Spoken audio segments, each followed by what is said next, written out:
I called Mama. She was so happy she cried. She wants you to have her wedding gown. It's white lace. Yeah, that's good. I can't get married in your mother's dress. You are wonderful. Thank you. I've worked hard to become so. I admit it, you are better than I am. Then why are you smiling? Because I know something you don't know. What is that? I am not offended. Well, sir, you were a cowardly son of a bitch. You just shot an unarmed man. Well, he should have armed himself. He's gonna decorate his saloon with my friend.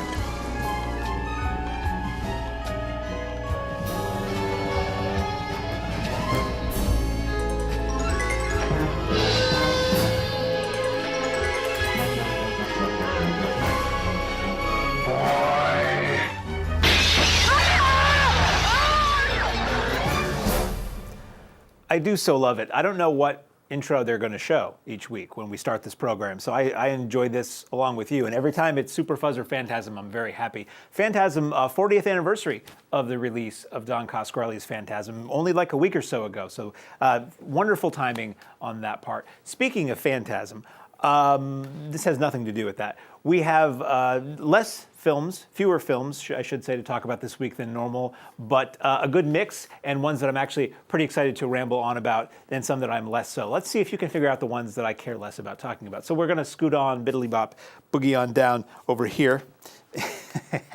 Gotcha. And discuss the first film. This is the only theatrical new release that I saw this weekend. There were only like 2 that came out, and the theaters that I chose to go to this weekend, one of which was very far away, one of which is very close to home, they only got this one. So we will talk about it. This is I really hate this word, and it is like vomitous verbiage in my mouth to say it, but it is the best description. This is a reboot of the film franchise. Can you call 2 films a franchise? I think it's more like a movie and its sequel. A reboot of the Guillermo del Toro series of films, that would be 2, about the spawn of the underworld coming to Earth and helping fight for the side of good in our world. And he's got horns, but he shaves them off because he doesn't want to be known as that. And people look at him and they say, "What the hell, boy?" So technically, this is the 3rd Hellboy film. No relation to the other 2, other than it's about the same character, portrayed by somebody else. Originally, you had Guillermo del Toro helming these films. You had Ron Perlman as Hellboy. You had Abe Sapien. I can't think of his name. Doug. Sorry, Doug. And this is not really connected to those. You have some of the same vague characters. And I will say, I saw the original Hellboy in the theater. I thought it was fine. I wasn't a big fan of it. And I never saw the second one. So I don't have any great love or no disrespect, but no great respect or ties to the original film. So when I heard there was a new Hellboy, I'm like, that's an odd choice. I thought the first 2 weren't successful. And then I also was like, okay, great. Just entertain me. That's all I care about. It is weird. The whole reboot thing I really don't like. I feel like if anybody wants to know the history of Hellboy, you can explain that under the credits. And they don't spend a tremendous amount of time explaining it in this movie. You don't see it linearly, at least. And I feel like you could just have another Hellboy adventure. There's no need to start over with all these movies when they do sequels a couple of years later. I guess the first one was about within the last 15 years. So to somebody young, that seems like forever ago. To me, it seems like, didn't we just have a Hellboy movie? But all that aside, so you don't have Ron Perlman. You have David Harbour, who people would probably recognize or know from Stranger Things, if you watch that. He's in the titular role. And you have, Ian McShane playing his father and his sort of overseer, not in that term, but the overseer of his work for this secret society that tries to, keep a cap on black magic and demons and all that kind of stuff going on. And then you have Mila Jovovich, who is this evil, cut into tiny pieces by King Arthur many years ago, being reassembled by a bad guy to wreak havoc upon the earth, witch in the modern day. So the cast is pretty good. The effects are, for the most part, pretty good. It's heavy on the CGI, which I don't like, and at times some of the creatures were very CGI-y. But overall, I thought this was a lot of fun.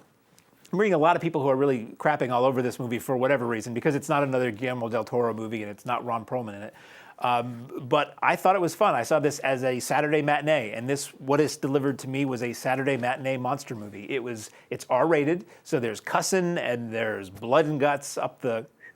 I mean, it's gory. It's very gory. And there are moments that are comedically, ridiculously gory where just body parts are flying through the air and things like this. So not a kid's movie by any stretch of the imagination, but fun. This is like a pizza and beer or pizza and orange soda kind of movie. This is something you just kick back and have a good time with, which is the spirit I went into it with, and it's what I got out of it. It is yet another, and I complain about every superhero movie has to be about the end of the world, and that's what this is again.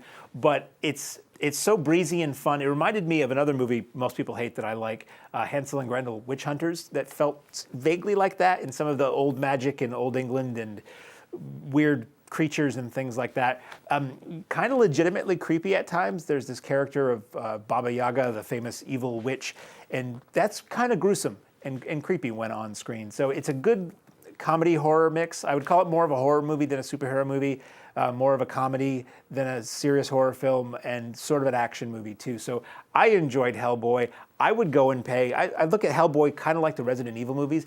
They're not that great, but they're really fun on a Saturday afternoon when it's beautiful outside for me to go into a dark theater and escape to the world of monsters and big guns and cussing and rock and roll and stuff like that. So that is out now. Like so many things, I will say, most of the movies we talk about in theaters right now, probably a good idea to see them before Avengers comes out, because I have a feeling Avengers is going to really clean the slate for a lot of marquees, coast to coast. People are going to be making room for Avengers, so see it while you can. That's all I saw. Well, that's not all I saw in the theater. I also, way of time, I went to Alamo Drafthouse Yonkers on Saturday, really to go down and see Detroit Rock City, which is like one of my favorite movies from 1999. A story about a bunch of kids who want to go to a Kiss concert in '78 and all the trials and tribulations they go through to get there. 20th anniversary screening for Record Store Day last Saturday, and they had that on film on the big screen. First time in 20 years that I've seen this movie on the big screen, and it was a total blast. And when I go down there, because it's like a 4-hour drive for me, I want to try to make the most of my time. So they also were showing Clue from 1986, which is a movie people really love. A lot of people younger than me love. It came out in the theater, didn't do that great, hit video and cable and played endlessly, and people really got into it. I'd never seen it, so I figured I would give it a shot while I was there, and I had a really good time with that too. If you like old screwball comedy, if you like Murder by Death and Noises Off and things like that, Clue is pretty solid, and the cast is amazing. And when the theater came out theatrically originally, it came out with 3 different endings, and depending on what city or what theater you went to, it might be a different ending. And it was this sort of it's based on a board game, so it sort of replicates the outcome can go different ways, and also pretty savvy marketing ploy to make people go back and see a movie more than once. For video and for this theatrical presentation, you get to see all 3 endings in a row, and they're all really well crafted and really funny. It's not like there was the ending and all these other like half-assed ones. It's like they're all funny. So Tim Curry, Eileen Brennan, Leslie Ann Warren, Colleen Camp, Michael McKeon, Christopher Lloyd, Martin Mull, and more. It's a really solid cast. It's a really fun movie. I would recommend 2 mini recommendations for home video, because that's where we're sliding now, is into home video. The things that you can see on the home video format, platform, channel, subscription device of your choice. First up is actually a film that I saw in the theater, it seems like only yesterday, doesn't it? I saw this in the theater and I liked it a lot, so the review will be really short. This is a modern telling of the Arthurian legend about a little kid who's sort of very nice kid, very put upon by bullies, trying to do what is right for him and his friends that are also put upon, gets chased into a work site and finds this sword sticking up out of a block of granite or rock in a building site, and decides to see if he can whip it out, the sword that is, and goes on a pretty amazing adventure. And this is called, had to look, The Kid Who Would Be King. Stronger than dirt. New Ajax, laundry detergent is stronger than dirt. So this was one that was released to not really a lot of fanfare. It really got lost in the shuffle in theaters amongst other more high-profile things. There's no major marquee name with this. The subject matter, I think, is frankly probably more intelligent than most people are looking to experience, unfortunately. And I really, really liked this. This took me back. At the time, I think Edgar Wright had compared it to Time Bandits when this came out. And it kind of had that vibe. It reminded me of the kind of stuff I saw as a kid and really liked.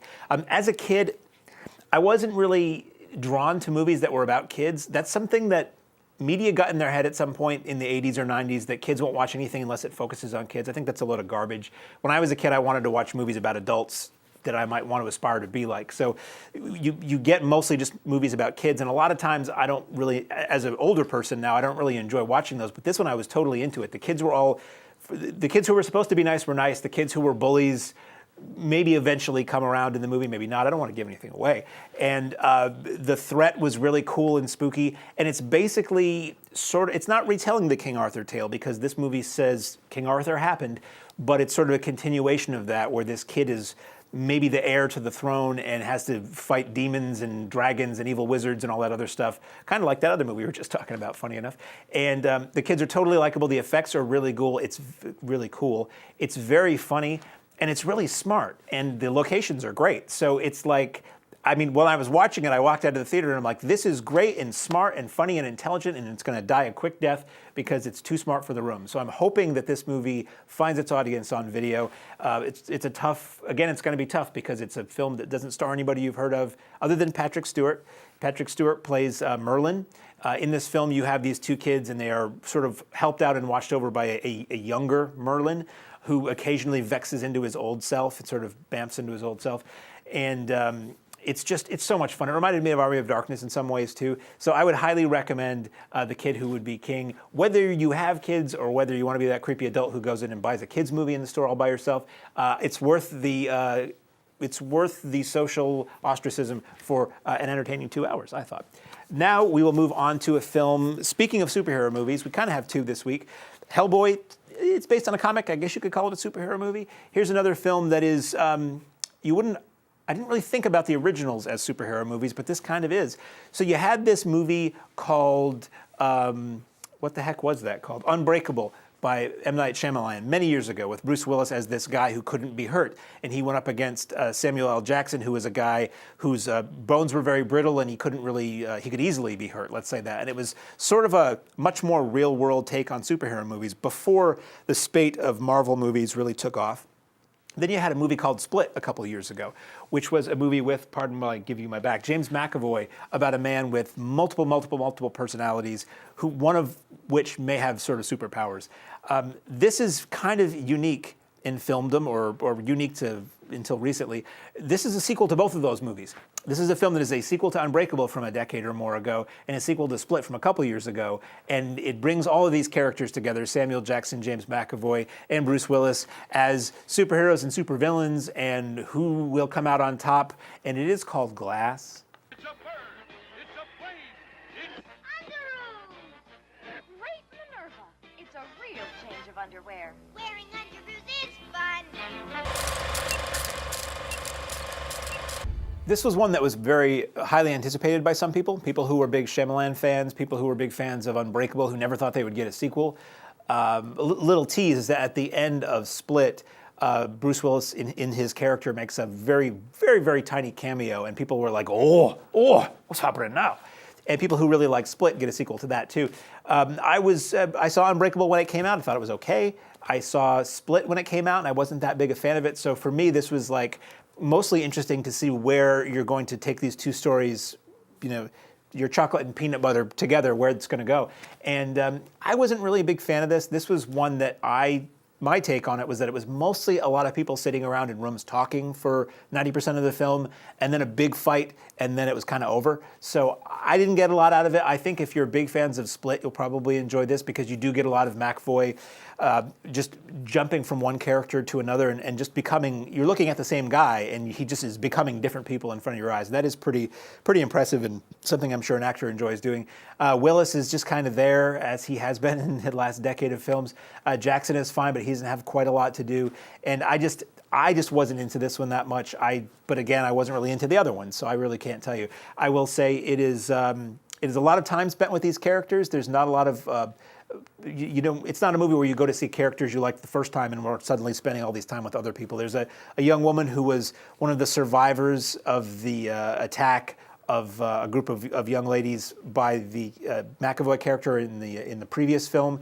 She's in a mount, and she's strangely sympathetic to this guy who tried to kill killed all her friends. She's pretty much the only character you spend much time with in this, so it really is centered on that trio of marquee names. So we talked about all of that so that we can now talk about the stuff I really want to talk about. So those of you who don't like weird, bizarre, old, goofy movies and horror stuff, you can just go flip on over to some other channel now. So first of all, we have a movie that is out on video. I'm going to flip over here. Hi. We have a film that is out on Blu-ray tomorrow. This is from MPI Home Video. MPI Home Video, just like the most appropriate person to be releasing this too. So there was this show called Dark Shadows, okay? You might have heard of it. It was a soap opera that was on every day, Monday through Friday on ABC from 1966 to 71, 1,225 episodes. And it started off as this gothic soap opera where this young woman goes to this old house and there's people have secrets and what's going on, and there's an older woman and all this other stuff. And it tanked in the ratings. So Dan Curtis, who was the man who was the producer of the show, said, you know, we have nothing to lose. Let's throw a vampire in there.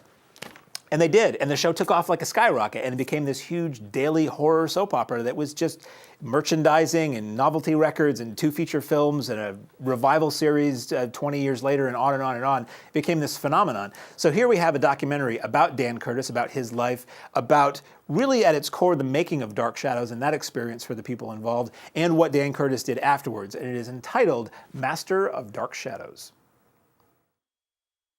So yes, the secret connection this week, 2 films, disparate films linked together by the same individual. It turns out to be Ian McShane, Hellboy and Master of Dark Shadows. McShane narrates this, not throughout, but enough that he has a very nice, he's got the right voice for this. So I'm a huge Dark Shadows fan. I discovered this, I saw like one episode when a local channel was running it in the 80s, and at the time I was a little kid and it was too scary for me, and I really discovered it when it was released by MPI Home Video on VHS in the early 90s. It was a local video store carried it, and I'd always read about the show, I could never see it, and suddenly they had, you know, videotapes, like every couple of weeks or once a month you'd get another 4 or 5 tapes, and I would go and rent them all. So I was that little kid running home from school to watch it, only I was a slightly older kid running to the video store to rent it. And I just loved this show. It's very 1960s, early 70s TV. It's cheap, it's shot on videotape. It was done as though it was live, so every mistake is left in, which is part of the charm, I think. And I just fell in love with this. You never knew which way it was going to go. It basically paid homage to or ripped off every major horror story of the classic era that you could think of, with the Dracula, Frankenstein, Edgar Allan Poe stories, on and on and on. And I'm a big fan. So this disc coming out, I was very excited to see this because it's more info, more rare footage, more interviews and all that. And basically, it starts off with the Dan Curtis story. You get his life up to the point he creates the show. And then it becomes basically a Dark Shadows documentary for the majority of the running time. You have interviews with pretty much everybody who's alive who is involved with the show, many of which you've seen if you're a fan in other documentaries and other supplements, and some that you haven't. And they sort of tell the story of how this crazy phenomenon that nobody was prepared for went. And then after that, you get Dan Curtis's life post, which is, there's not a lot of that. There's maybe 15 or 20 minutes after Dark Shadows where you talk about, he became this guy who was huge with TV miniseries. He did War and Remembrance and The Winds of War, and you talk to a lot of the people who were involved with that and the accolades he got for that, where he got, you know, serious respect. Now, I'm a big fan of The Night Stalker, Kolchak the Night Stalker, which Curtis was also behind. That's only sort of briefly mentioned in this. That maybe deserves its own documentary. And films like Burnt Offerings that he did. So it really is a Dark Shadows documentary. But I think that's probably where the majority of the audience for this film is going to be coming from. As a person who's read a lot about Dark Shadows, I've bought a couple of the books, I've rented all those tapes, I've seen some of the supplements and interviews that were done back when it was hitting its 20th anniversary, back in the 80s and 90s. Some of the stories weren't new to me, but it was very cool to see all these people. There's a large amount of supplemental material on this, additional interviews, additional commercials for Dark Shadows-related products, some TV appearances that were done by cast members back when the show was still going. That was really cool. It's fun to see everybody again. These people really enjoy talking about the show. There's a supplement where Catherine Lee Scott, who played Maggie Evans on the show, she was also on Philip Marlowe Private Eye, the 80s show with Powers Booth. She's become an author, and she's written or edited a lot of books about Dark Shadows, looking back at the series. And there's a commercial on this disc with her and David Selby, who played Quentin on Dark Shadows, and they're hawking the book, and Selby drifts off into this anecdote about having a colonoscopy. And, well, I'll leave it at that. I mean, that might be enough to get you to want to see this, is to just buy this and see where David Selby's colonoscopy went. But I really, really thoroughly enjoyed this. I would have, it could have been far longer as far as my taste goes. I would have been happy with more about Dan Curtis, the man, and more about his post-Dark Shadows career.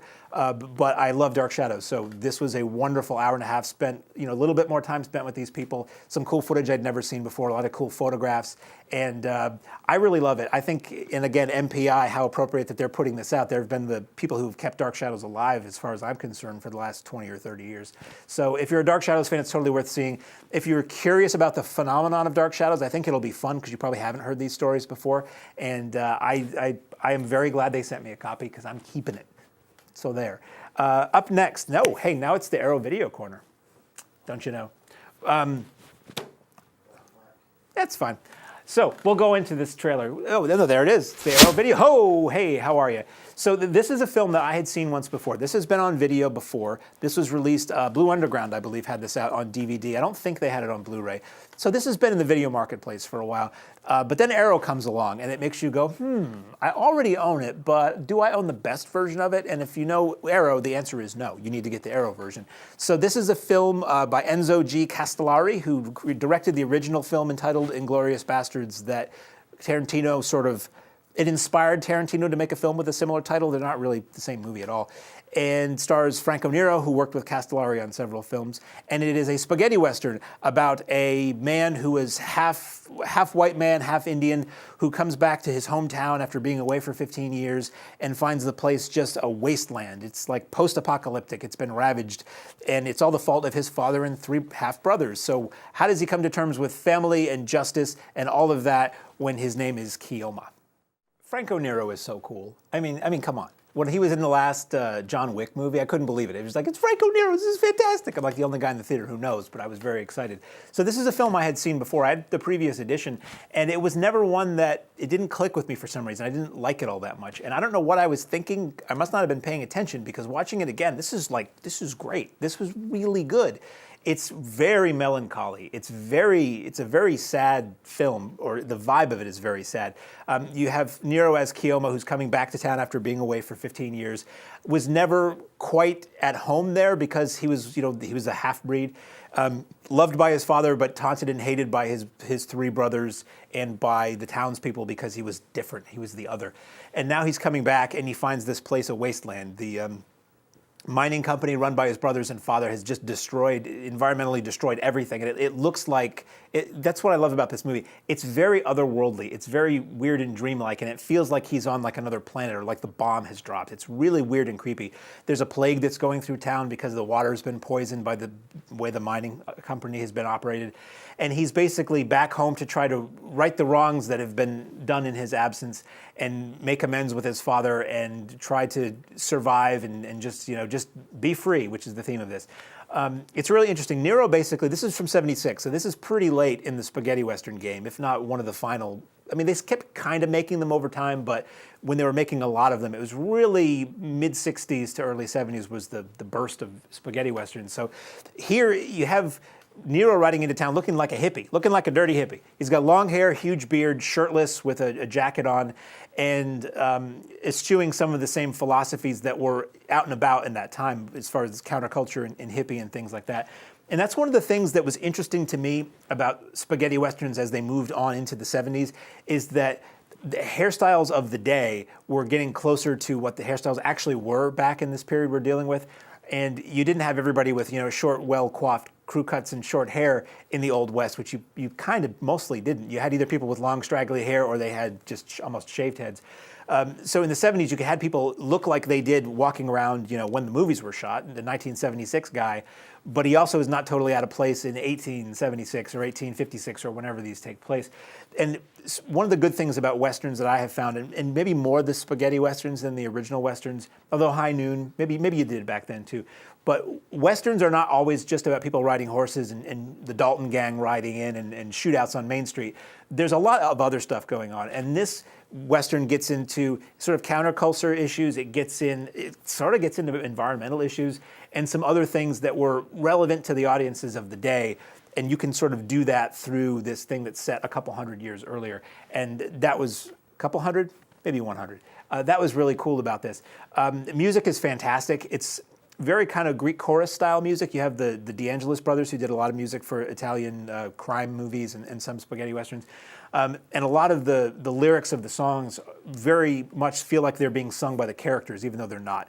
Apparently, Franco Nero had asked that they write a song and have the vocals sound like Leonard Cohen. So you have this weird sounding voice in English who's singing these songs about, what Keoma is feeling and what's going on. And again, very melancholy. There's female vocals that reminded me a lot of Buffy St. Marie, and it makes me wonder if that's sort of inspired by her Soldier Blue song, the work in that movie or not. The action is fantastic. There's a scene where a guy falls from a water tower, lands on his back, and he doesn't fall out of frame. You can see him hit something. And usually, they're falling onto an airbag, or they talk about it in the supplements. Cardboard boxes covered in mattresses, but he didn't bounce a lot. He was he really fell from a height. There's some great gunplay, a lot of slow motion, which is, I'm sure, inspired by Wild Bunch and Peckinpah, but serves to make the moments of violence that much more unpleasant and kind of sadder, so to speak. It's a really, really interesting movie. It's gorgeously shot. Castellari knows how to make a movie. He knows how to make a movie move, so it's not dull. There's a lot of drama and pathos and familial strife and all this other stuff. It bounces back and forth in time a lot. It's Keoma remembering how he was treated as a kid, and occasionally he'll be having a memory, and then he'll sort of like be in the same scene watching the memory, which is really interesting. I really like this a lot. This has zoomed up to like one of the better spaghetti westerns I can remember watching this again, just because it's got so much more depth in it than they often do. The supplements are so many, I couldn't get through them all, and boy howdy, let me tell you, I tried. They're mostly new supplements. You have interviews with Castellari, with Franco Nero, with the person who wrote the film, with the guy who was the editor on the movie. I mean, just about everybody, on and on and on and on.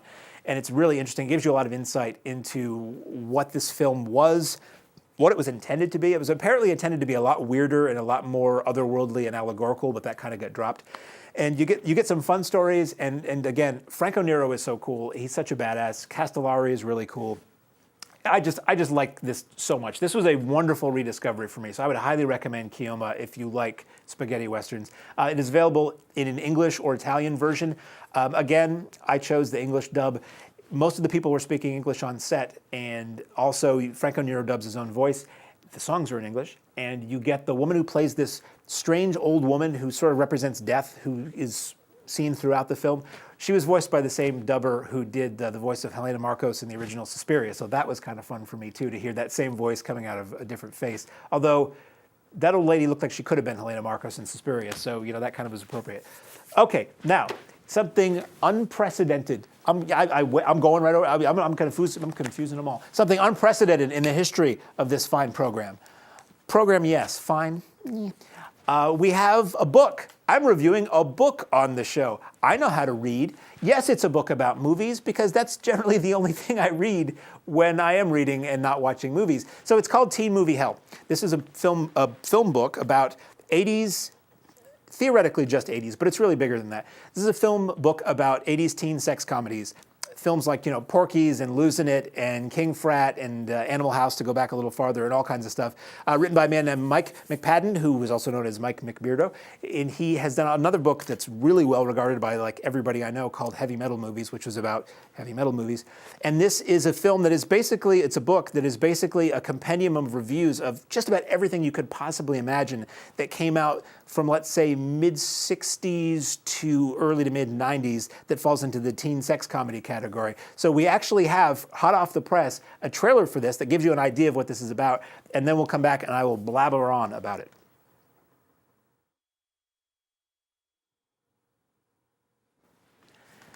Oh, is this glorious? Yes, it is glorious. So, if you're my age and you're a manly male type person, you probably watched USA Up All Night, where you saw a lot of the kind of movies this book covers. The problem with USA Up All Night was that they cut every reason out of those movies you'd want to watch them. So all the nudity, profanity, and gratuitousness was sliced right out of those things. Or you would have HBO and you would see Revenge of the Nerds and you would see Porky's and you would see stuff like that. Or you would have Cinemax, and that was a whole other garden of unearthly delights after 10 o'clock on a Friday night. So this is a wonderfully nostalgic thing for me, but it's also like really informative. So basically you have a couple of introductions in the book by the author and by Eddie Deason. I used to say the poor man's Jerry Lewis, but he's the rich man's Eddie Deason, really, isn't he? And basically, then it goes into just A to Z of reviews on all these various films. Now, what I was really pleasantly surprised about with this is that they're really intelligent reviews. Like, it's yes, these movies are great and wonderful and gratuitous and doofy, but he'll make allusions to other films, and the guy has Mr. McPadden has a wonderful knowledge of cinema, all types of cinema from all decades. So sometimes you get people who really focus on 80s stuff, and that's all they know. They act like, modern cinema started with Jaws and ended, in 95, and that's all they know about. But this is great. This reaches backwards. This goes back to, it references Rebel Without a Cause. It talks about the beach party movies. It talks about all these other things that led up to the teen sex comedies of the 80s, which were a very 80s thing. I mean, you had them in the 70s. You had the drive-in movies. You had stuff, the cheerleader movies and Hots and stuff like that. Maybe it was the 80s when these things were the easiest to see. So in the 80s, you had these things were getting cranked out on the regular, but you also had home video and you had cable and all these other ways to easily see these older films that in the old days, unless they were third bill on a drive-in, you wouldn't see a movie that was a couple of years old. So it's very funny. It's fun. It makes me want to see a lot of movies I'd never seen. It's one of those books where I'm keeping a list as I'm reading it to try to write down things I want to go find. And it also lets me know what movies I really don't need to bother with because they're total shams. They're totally, not what they advertise. Written with great humor, a great fondness for the era and the genre. And it's a genre that you don't hear talked about a lot. It's usually just brushed off and dismissed as that's a movie for horny teenagers.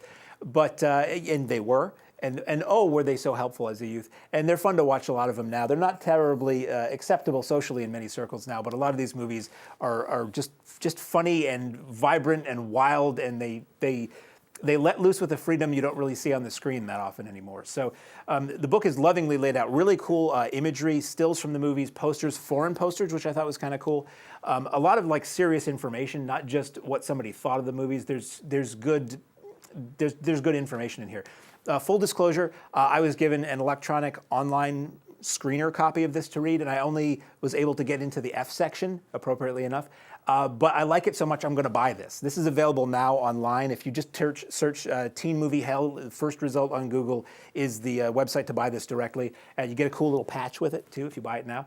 And the author also, this is very cool, the author is going on a tour with the film The Last American Virgin, which is a favorite of mine, with its female star, Diane Franklin, also the star of Better Off Dead. She was Monique in Better Off Dead, and she was one of the princesses in Bill and Ted, and she was the daughter in Amityville 2, and she's been in a lot of stuff. You know Diane Franklin. They're going on a tour with a 35mm print of Last American Virgin. So as the Monkees once sang, they may be coming to your town. You may actually be able to get a copy of this book signed in person and see a really great film that nobody talks about anymore. So Teen Movie Hell is out now. I absolutely loved it. I'm going to buy it. I'm going to go back and buy heavy metal movies because I love this guy's writing so much. I need to get more of it. And thank you for sending me a copy. That was really, really cool. That's all I have to talk about this week. Next week looks to be a really light load. I'm not really sure what's going on. All I could find that was coming out in the theater is a Disney movie about penguins and a horror movie called La Llorona. So I don't know if anybody's going to get these movies or not, but if they do, I'll talk about them. On video, we have Scared Stiff, an 80s horror film I'd never heard of until I got it from Arrow, and not much else. So next week, I could be telling you all about my video collection, or I might be talking about whatever played in the theater. I really don't know. Until then, I'm Mark. I am the Cinemaniac. I'll see you at the movies, and have fun. Bye.